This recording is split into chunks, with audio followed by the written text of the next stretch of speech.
Welcome. Thank you for tuning in today to With Friends. I'm Patty Miller and happy to be here today to help promote the upcoming April 5th Hearts for Hospice fundraiser for our local hospice, Fairview Hospice. And we're very pleased to have with us today two longtime hospice workers who have worn many hats over the year, Jeannie Fairbanks and Gigi Brown. Welcome. Thanks for Thank having you. us, Patty. Yes, it's a pleasure to be here. Oh, really, truly. And I know you're so busy, and I know you've been involved with hospice for a long time. So, Jeannie, why don't you just tell us a little bit about what you do now and just a little bit about your past experiences? Okay. So I'm currently the manager of our Fairview Range Home Care and Hospice. I started in this role in July of 22. Not very long. 23. And prior to that, I've worked with Fairview for almost 30 years. Most of those years have been spent in home care and hospice, and some of my favorite years were as a staff nurse going into the homes to take care of our hospice and our home care patients. It's really a sacred opportunity. So. And you've touched so many lives and so many people you have helped in that role. But there continue to be people that took your place, stepped up. And We have great staff, and you know, as time goes on and your body fails you a little bit. But just I had left home care and hospice for a while and worked in oncology, which had the pleasure of working with that group of people still facing life-threatening illnesses, and to really see how you know, the struggles are so much the same and the needs are the same, and we now have the opportunity to kind of provide a bridge for people that, you know, are suffering with those life-threatening illnesses, and transition them from palliative care to hospice. So that's another service that we offer, and I'm honored to be a part of that too. thank you, thank you. And Gigi. Yes. Well, I was hired originally as a scheduler, and as the services changed through the years, my job description changed through the years, but that's what makes it exciting. And last November, I think it was late October, November, I was asked to temporarily fill in as a volunteer coordinator. And a couple months later, is congratulations, you're it. And you've done a great job in that role. Thanks, Gigi. thanks. You wear so many hats in We your do. role. We do. I think everybody in the office wears a bunch of different hats. It's not just us. Yeah. You know what I love is you have a sign, and I can't even say it correctly, but it's somewhere in the area when you walk in, and it says something to, or maybe it's when you go back a little bit, but we take so much time to prepare when we have a child, and with hospice you're preparing to have a beautiful ending to your life, or something like Yeah, that's that. right on our front desk. Yes. Yeah. And it's such a beautiful saying, and it really, every time I go in there, I think, what a beautiful thing you're doing to help people that know they're facing death, as well as their families. And so, could you just tell us a few of the services that you provide? Sure. Yeah, and I think you touched on it with the meaning of that sign, that the end of life is just as beautiful as the beginning of life. So our goal with hospice is to help people, because, you know, as we go through life, it's a loss. We're experiencing a loss when somebody is at the end of their life. And so what our team tries to do is make that a beautiful and sacred moment. And in order for that to happen, it takes a team. So we have our nurses, we have our doctor. Dr. Copeman is our medical director. Jean McHugh is our nurse practitioner. And then our group of nurses, we have our social workers who, you know, and our chaplain. We have a nice, solid group of volunteers, thanks to Gigi and her new role. And our home health aides. Our home health aides that help, you know, to provide the bathing assistance. So, you know, as people near the end of their life, everybody's situation is unique, but it's a holistic person. So it's not like you can just have a nurse in there to manage pain. You need the chaplain in there to manage the spiritual suffering. You need the social worker in there to help with the emotions and the depression and just practical things like advanced directives, things that can help. You know, when you hear that you have a life-threatening illness, it's a big news to hear. It changes your world.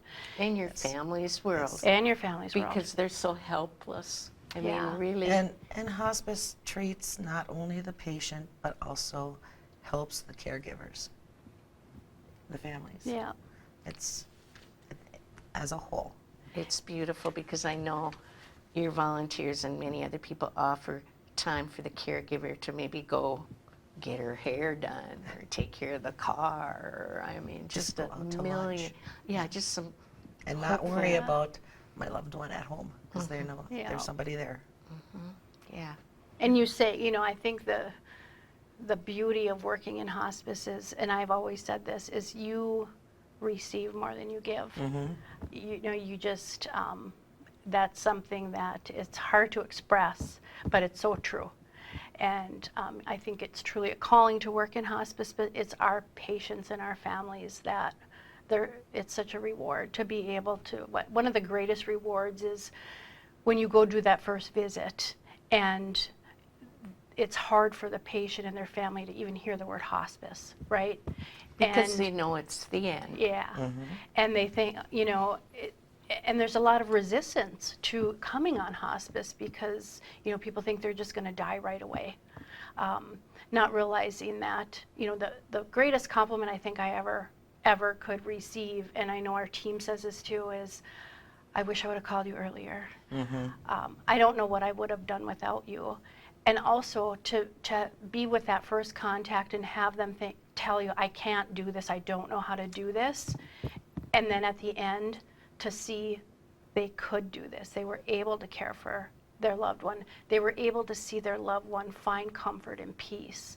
And then to still, you know, have that caregiver be able to be followed with our grief support, our bereavement program for about a year after the death of the loved one is significant too. And that's a beautiful service to provide because after the death, people surface and they're wonderful, but after a few weeks, to still have the support of hospice, touching base, and including in different services you have after, that is something you just don't even think of sometimes as being so important. Right. That's one of the important things that the volunteers help with. We have a volunteer that sends out the monthly journeys, which is a newsletter and talks about the different stages of grief or different things to expect, what to expect with your first holiday, your first birthday, or whatever, like that. And I love your butterfly release. Yeah. And I have another volunteer who was actually a hospice nurse, and she's doing our bereavement phone calls. So, you know, 4 to 6 weeks, and then at 6 months, and then a year. And she relates so well with them. And Gigi, I think we just have to call her out, right? Marcia Philman. Everybody in this community knows who Marcia Philman is. Yes. So she finally retired, not that she wanted to, but she needed to retire. And how long did you give her? month and a half. A month and a half. Gigi calls her up and said, Are you bored? Marcia, are you bored? Do you want to be a volunteer? Before you hung up the phone, she Yes. had agreed to be a volunteer. Yes, So. and she does a really good job there. Yeah. Her life experience, and then it's just in your heart and soul. It is. I mean, when you really, truly, I compliment you all. How does a person, like you said, people shy away from it? I mean, It's scary. I suggest all the time to, you know, and they say, well, we're not quite ready yet. Well, how do you, you get the message out there, but also how does a person qualify for hospice? Sure. So, you know, a part of our hospice, we are a Medicare certified hospice, so we can bill insurances for the care. And that's beautiful. And that has helped, especially, you know, it takes a lot of the pressure off the patient because All of the medical equipment comes through hospice. The medications to alleviate symptoms are provided through hospice. The services. So you know what it's like if you try to get a prescription refilled, and it's, it can be very challenging, right? Frustrating. And So- working with insurance Yes. is so Yeah. frustrating. So we try to take that burden off of the family so that the days that they have left, whether it be a day or a year, that medical stuff is taken care of by the hospice team. So the benefit actually provides for the medications, the equipment, and the services we provide. But we also, to be certified, you have to provide so many hours of volunteer work and bereavement support, and these types of services aren't reimbursed per se by insurance companies, and that's why we fundraise. Okay.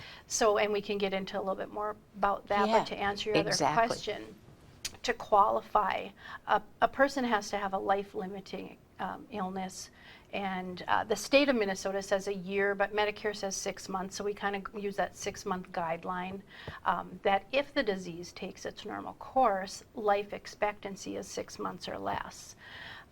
The beauty in that is there's some acknowledgement that nobody can predict the end of life, right? Definitely. Uh-huh. So I would, if you're curious at all, we have a group of a nurse and a social worker that can go to the home and do a consult. So if anybody's just interested in, do I qualify, don't I qualify, what does this mean? They can just call our office and we can set up a consult. And there's other Great. services we offer too besides hospice, where maybe hospice they're not quite ready yet. We have a palliative care program. We also have skilled nursing services. So there's options available. But I just encourage people to not let that word hospice scare them, to know that with or without support, your disease is going to advance. And interestingly enough, especially people that have real end-stage heart failure, bad hearts, bad lungs, there have been multiple studies that have shown people live longer under hospice care, because we're getting their symptoms managed. They're not getting to that, bottom Exactly. of. So just, reach out. That's, we could have a whole day on And what I love qualifies that. you for hospice. You mentioned too, heart and that kind of thing, and so many organizations sometimes think that it's just for cancer, or Right. it's just, Yeah. but any end of Right, life yeah. Yep. is, yes. Yeah.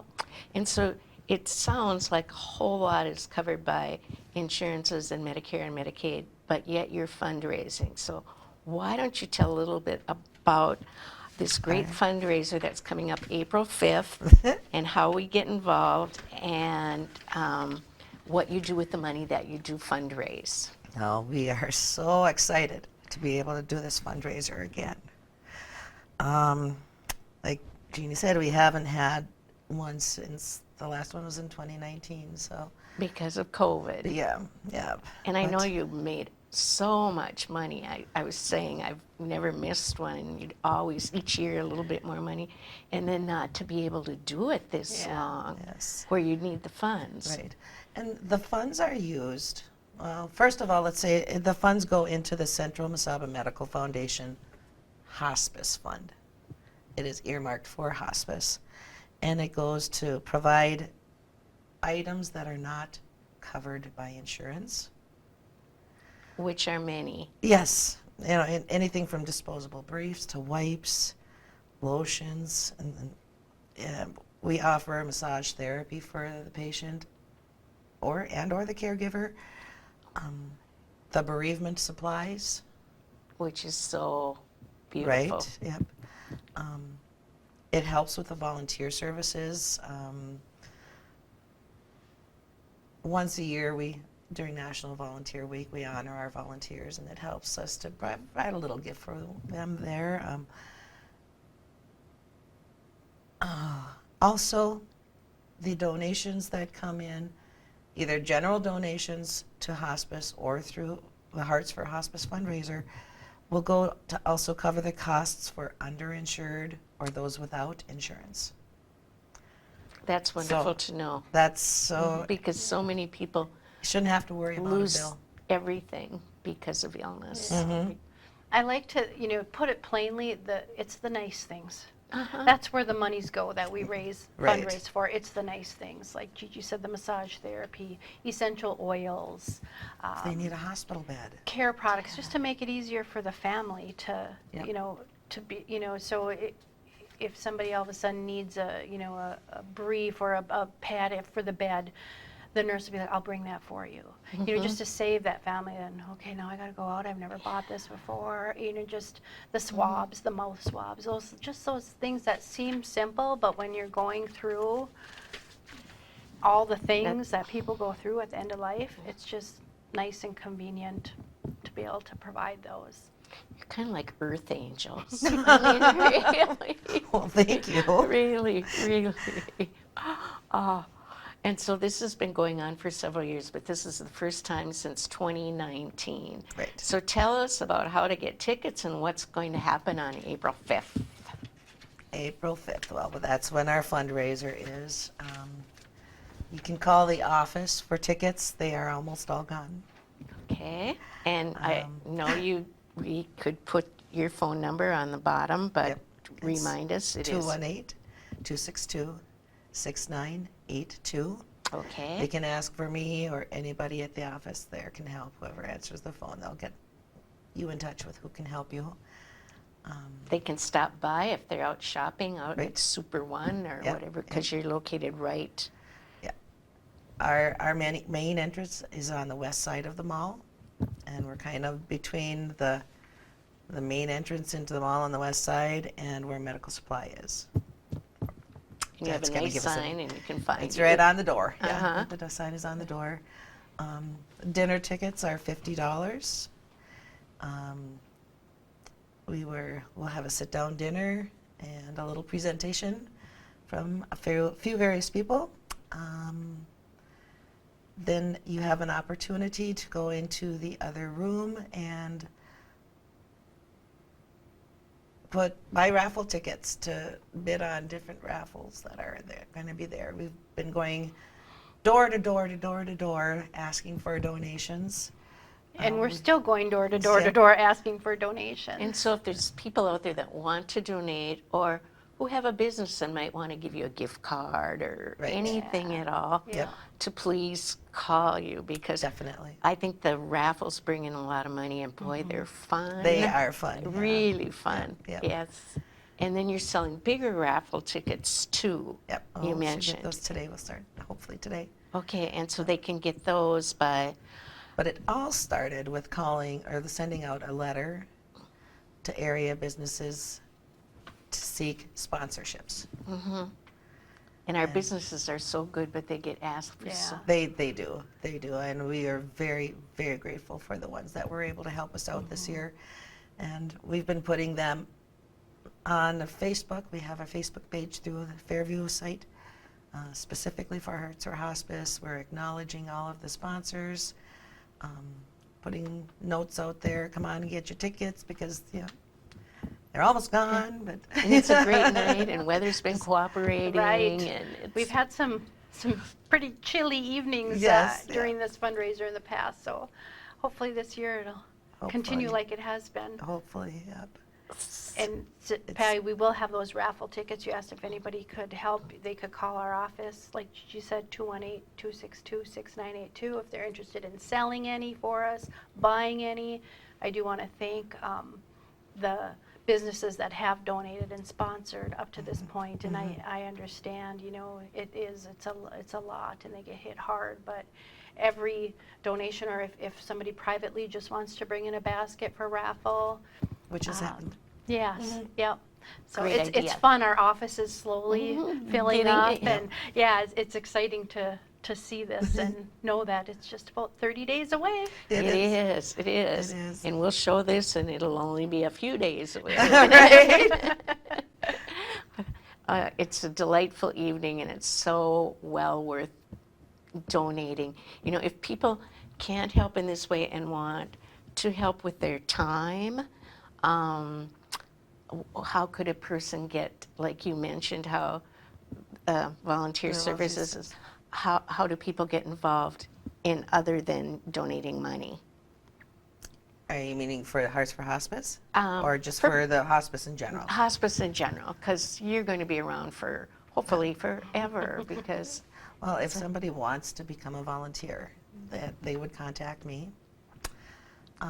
They start out with, we have to do background checks and fingerprinting. Once that is cleared, they go through to job care and make sure that all of their vaccines are up to date. You have to have a yearly flu shot. and If- that's wonderful. You're Fairview and you're Right. under the guidelines and Right. your health care. Yep, exactly. And we are dealing with people that need to be protected. so, Yes.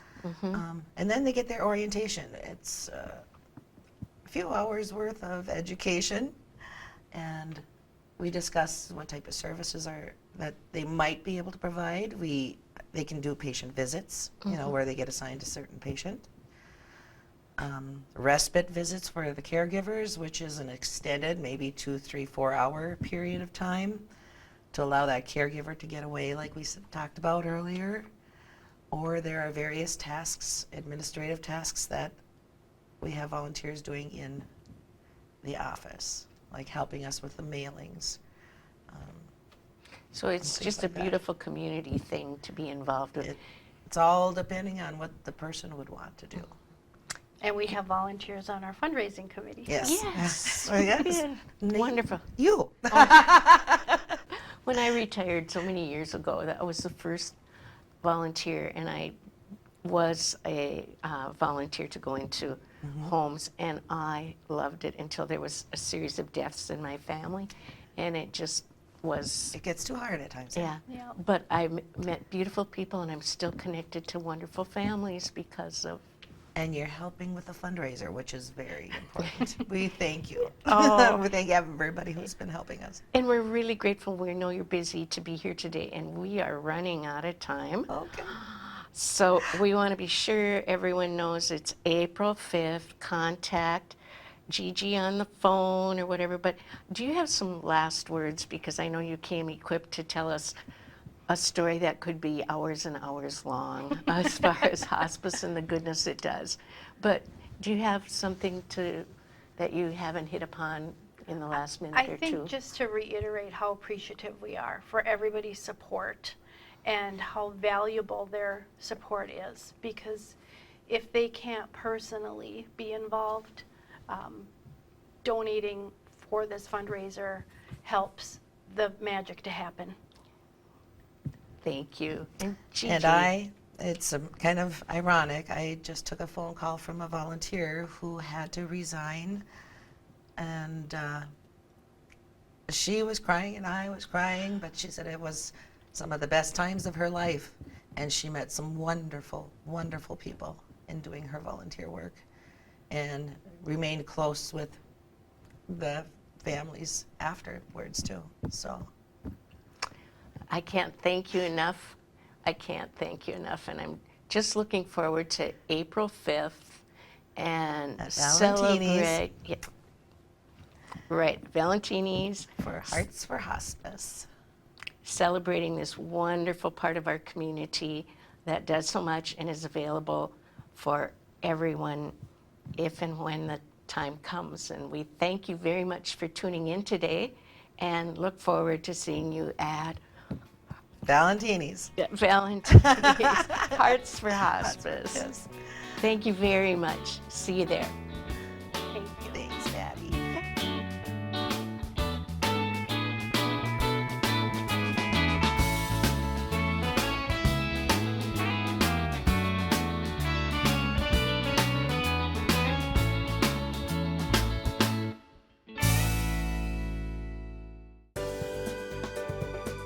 For over 25 years, U.S. Bank, located at 211 East Howard Street in Hibbing, Minnesota, has provided office and studio space for Hibbing Public Access Television. We are thankful for their ongoing support.